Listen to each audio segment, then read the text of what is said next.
ni Tanzania, nchi yenye ardhi ya kutosha, watu wenye juhudi na ndoto kubwa kupitia kilimo. Kilimo si kazi tu, ni uti wa mgongo wa maisha ya mamilioni. Lakini ili ndoto hizi zitimie, mkulima huhitaji zaidi ya jembe na mvua. Anahitaji mtaji, teknolojia na usaidizi.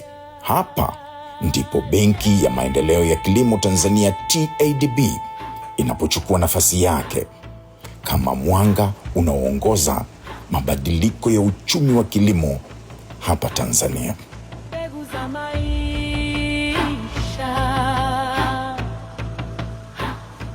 TADB ilianzishwa kwa dhamira ya kuleta mageuzi ya kilimo kwa kuhakikisha wakulima, vikundi na viwanda vya kusindika mazao wanapata rasilimali za kifedha kwa masharti rafiki.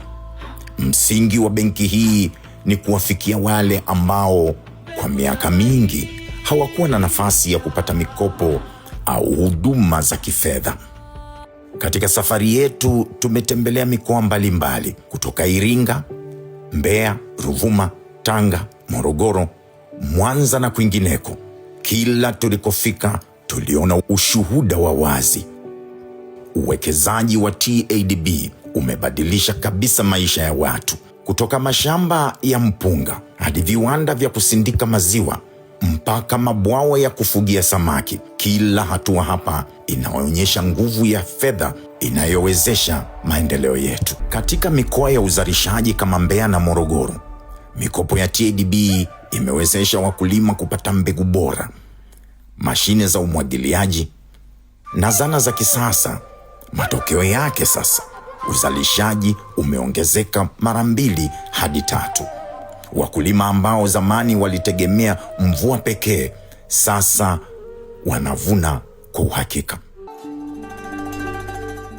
Kwa upande wa viwanda vya kuongeza thamani, TADB imekuwa injini ya mageuzi.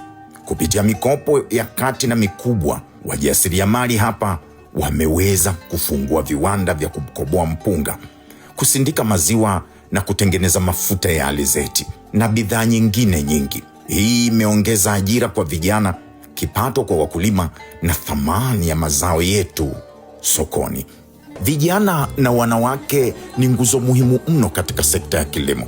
Kupitia mpango wa Youth and Women Agri-Finance, TADB imewezesha maelfu ya kuanzisha miradi yenye tija kama greenhouse farming, ufugaji wa kisasa na uzalishaji wa mbegu.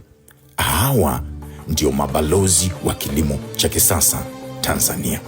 Katika sekta ya mifugo na uvuvi, TADB imewekeza katika mabwawa ya samaki, mashine za kutengeneza chakula cha samaki na ufugaji wa ng'ombe wa maziwa.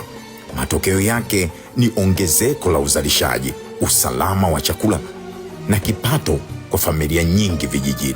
Kwa ujumla, TADB imechochea ongezeko la uzalishaji, kuimarisha uchumi vijijini na kuboresha maisha ya wakulima. Maelfu ya wanufaika nchini wamesimama imara kutokana na uwekezaji huu. Haya ni mafanikio ya wakulima, ni mafanikio ya Tanzania, ni mafanikio ya TADB.